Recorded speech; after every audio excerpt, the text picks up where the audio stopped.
Hello students, आप सभी का सेंडे सर मैथ सॉल्यूशन में स्वागत है। I am Sunil Kumar Shende, assistant professor, department of mathematics, Jain Patel college, Bhandara. आज हम लोग एक इम्पोर्टेंट थ्योरम देखने वाले हैं जो कि आइडियल से रिलेटेड है। रिंग थ्योरी में बहुत बार पूछा जाता है ये थ्योरम और बहुत ही इंपॉर्टेंट थ्योरम है और एमसीक्यूज में भी ये थ्योरम के ऊपर क्वेश्चन आते हैं। तो हम सबसे पहले ये थ्योरम का स्टेटमेंट देखेंगे और उसके बाद में उसका प्रूफ। तो उनको समझने के लिए आप पूरा वीडियो को लास्ट तक देखिए।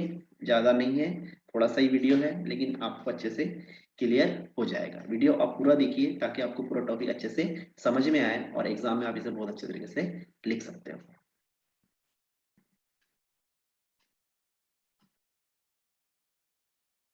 तो थ्योरम का स्टेटमेंट देखिए क्या बोल रहा है कि prove that field has no proper idea. मतलब जो भी फील्ड होगी उसके पास में प्रॉपर आइडियल्स नहीं होंगे। प्रॉपर आइडियल नहीं होंगे इसका मतलब उसके पास क्या होंगे? इम्प्रॉपर आइडियल, है ना। इसी थ्योरम को ऐसे भी पूछता है और एग्जाम्पल के रूप में कि if F is a field then prove that it's only ideals are a singleton set containing zero element that is a zero ideal and f मतलब itself जो फील्ड होगी वो खुद that is a unit ideal। हमने अभी definition में देखा है ना। इसके पहले हमने जब आइडियल का वीडियो में हम लोग ने जीरो आइडियल और यूनिट आइडियल की डेफिनेशन पढ़े थे, ठीक है। तो वहां से आप देख सकते हैं जीरो आइडियल और यूनिट आइडियल किसे कहते हैं। तो उसकी लिंक मैंने डिस्क्रिप्शन में दे दिया हूँ, वहां से आप लोग वो पढ़ सकते हो। अब इसका हमको प्रूफ देखना है।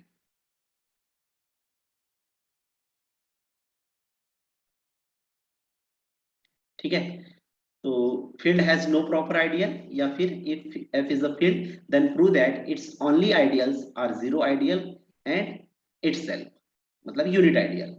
तो आपको प्रूव करना है कि जो भी फील्ड होगी उसके पास दो ही आइडियल होते हैं, या तो जीरो आइडियल या तो फिर इटसेल्फ मतलब खुद जो फील्ड रहेगा वो क्या बनेगा? आइडियल बनेगा। तो इसका प्रूफ देखते हैं।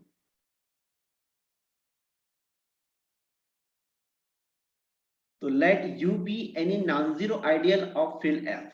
अब हमें प्रूफ क्या करना है यहाँ पर? तो एफ हमारे पास फील्ड गिवन है ना, और इसको हमें शो करना है कि हैज नो प्रॉपर आइडियल। मतलब प्रॉपर आइडियल नहीं होना चाहिए, इसका मतलब इसके पास क्या होंगे? इम्प्रॉपर आइडियल होंगे, ठीक है। और इम्प्रॉपर आइडियल कौन कौन से होते हैं आपके? जीरो और यूनिट आइडियल। जीरो और यूनिट आइडियल। जीरो आइडियल में क्या आएगा? अ सेट कंटेनिंग जीरो एलिमेंट, और यूनिट आइडियल में क्या आएगा? खुद इटसेल्फ, जो कि आपका क्या है? फील्ड है ना।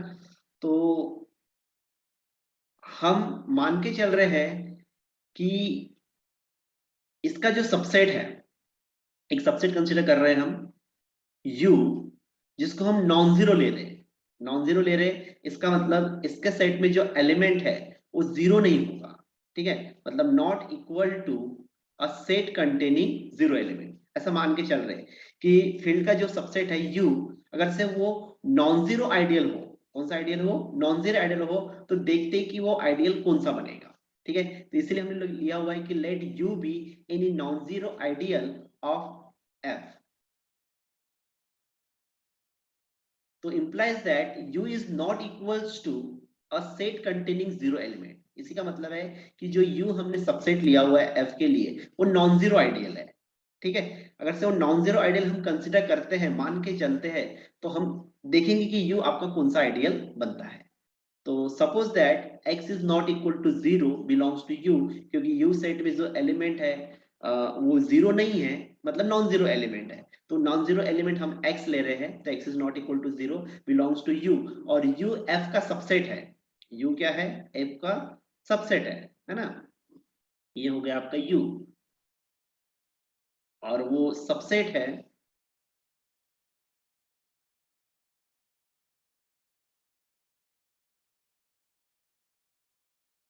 f का।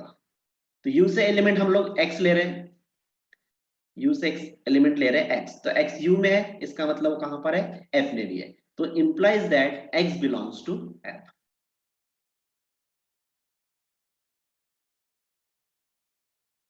Since x is a non zero element and f is a field. यहाँ पे हमने जो x एलिमेंट कंसीडर किया है वो नॉट इक्वल टू जीरो, इसका मतलब नॉन जीरो एलिमेंट है, और हमारे पास f जो गिवन है क्वेश्चन में वो क्या गिवन है, field.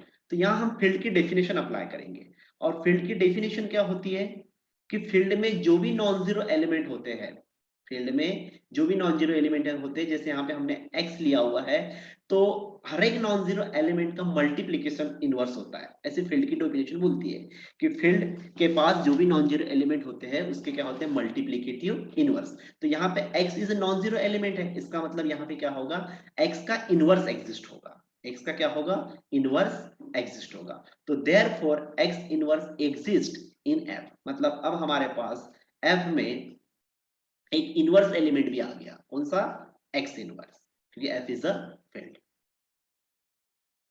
So now x belongs to U and x inverse belongs to F. Now x belongs to, कहाँ लिया हुआ है, ये लिया हुआ है हमने, x belongs to U, और अभी हमने शो कर दिया कि x inverse belongs to F। ठीक है, तो x belongs to U और x inverse belongs to F, but U is an ideal of F। हमारे पास U क्या गिवन है, आइडियल गिवन है, U is the आइडियल, और F जो है वो फील्ड है। तो U से एलिमेंट लिया है हमने x, और F से जो एलिमेंट लिया हुआ है x इनवर्स। तो by definition of ideal U of F, तो आइडियल की डेफिनेशन लगाएंगे। तो आइडियल की डेफिनेशन क्या होती है, उसकी फर्स्ट जो कंडीशन है कि U जो सेट है जिसको हम आइडियल बोल रहे हैं वो क्या होना चाहिए, सब ग्रुप होना चाहिए। क्या होना चाहिए, सब ग्रुप। तो बाय डेफिनेशन U क्या बन जाएगा, आपका सब ग्रुप। किसका सब ग्रुप बन जाएगा, सब ग्रुप ऑफ F। सब ग्रुप है इसका मतलब वो क्या हो जाएगा, सबसेट हो जाएगा। किसका सबसेट, F का। तो U is a subgroup of F under the addition implies that U is the subset of F, और इसको दे दी हमने इक्वेशन नंबर 1। और जो सेकंड कंडीशन है कि U का एलिमेंट X और F का एलिमेंट X इनवर्स, इन दोनों का प्रोडक्ट, क्योंकि हमने डेफिनेशन में देखा था, डेफिनेशन में क्या देखा था हम लोग ने कि U अगर से U का एलिमेंट है, U जिसको हम आइडियल बोल रहे हैं, और R belongs to ring R है, और U यहाँ पे कंडीशन रहती है सबसेट होता है किसका, R का, तो U इंटू R या R इंटू U, ये एलिमेंट कहा जाता है U में। तो यहाँ पर हमारे पास X बिलोंग्स टू U है और X inverse belongs to F है, और U जो है F का सबसेट है। ठीक है, तो यहाँ से x into x inverse by definition of ideal, second condition of ideal, x into x inverse कहा जाएगा, बिलोंग्स टू U, और x इंटू एक्स इनवर्स इसकी वैल्यू क्या होती है, 1।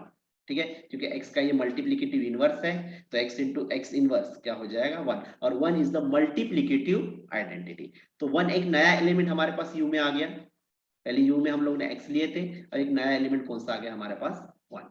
ठीक है, आगे देखते हैं। Consider y is any element of F and 1 belongs to U। अब मैं क्या कर रहा हूं, एक नया एलिमेंट कंसिडर कर रहा हूं, कहां पर, F सेट में, फील्ड में, और 1 हमने अभी थोड़ी देर पहले प्रूव किया बिलोंग्स टू U, है ना। 1 कहां पे लिया हम लोग ने, बिलोंग्स टू U। तो और U क्या है हमारे पास, U is a ideal, U is a ideal, किसका ideal, of F, field set का। तो by definition of ideal 1 into Y belongs to U हो जाएगा, क्योंकि सेकंड कंडीशन लगेगी यहाँ पे। तो by second condition 1 into y कहां चले जाएगा, आपका U में। ठीक है, तो 1 into Y belongs to U, और 1 इज अ मल्टीप्लिकेटिव आइडेंटिटी, तो फील्ड है, फील्ड है इसका मतलब रिंग विथ यूनिटी है, फील्ड है इसका मतलब क्या है, रिंग विथ यूनिटी है। तो 1 इंटू वाई क्या हो जाएगा, वाई कहां जाएगा, बिलोंग्स टू U में। तो implies that y belongs to U, hence y belongs to F implies that y belongs to U। तो हमने स्टार्ट कहां से किए थे,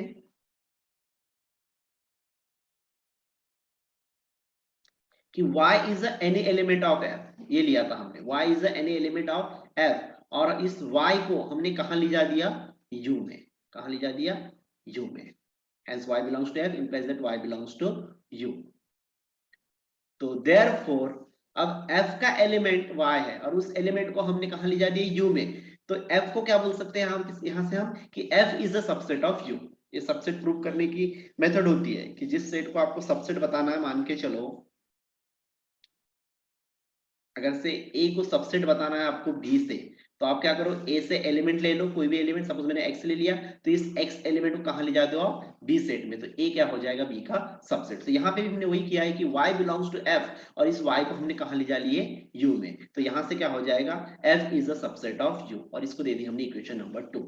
तो इक्वेशन नंबर 1 देखिए क्या था कि u is a subset of f, और equation number 2 f is a subset of u। इसका मतलब u f का सबसेट है और f u का सबसेट है, मतलब दोनों एक दूसरे के सबसेट है। तो फ्रॉम 1 एंड 2 से ये क्या हो जाएगा, u और f दोनों सेट क्या हो जाएंगे, इक्वल हो जाएंगे, दोनों सेट क्या हो जाएंगे, equal, from 1 and 2, u equals to f। ठीक है,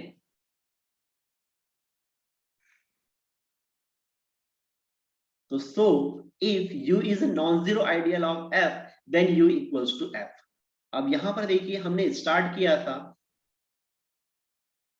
कहां से, u be a non-zero ideal of f, u जो है इसको हमने नॉन जीरो आइडियल लिया था, और सॉल्व करते हुए हम कहां तक पहुंच गए, u इक्वल्स टू f तक के, है ना, मतलब जो फील्ड है वो किसके बराबर हो गई, u सेट के बराबर, जिसको हमने कंसिडर किया था नॉन जीरो आइडियल। यहां से कंक्लूजन ये निकल रहा है कि फील्ड के पास में अगर से कोई नॉन जीरो आइडियल हो, कोई नॉन जीरो आइडियल हो किसके पास, फील्ड के पास, ठीक है, तो वो आपका क्या हो जाएगा, इटसेल्फ आइडियल हो जाएगा। क्या हो जाएगा, इटसेल्फ आइडियल, मतलब वो फील्ड जो है वो खुद क्या बन जाएंगी, आइडियल बन जाएंगी, मतलब वो यूनिट आइडियल बन जाएगा, मतलब वो क्या बन जाएगा आपका, यूनिट आइडियल। ठीक है, तो यहां से कंक्लूजन ये निकल रहा है कि any field has either zero ideal और यूनिट आइडियल। ठीक है, एक तो उसके पास जीरो आइडियल होगा या तो यूनिट आइडियल होगा।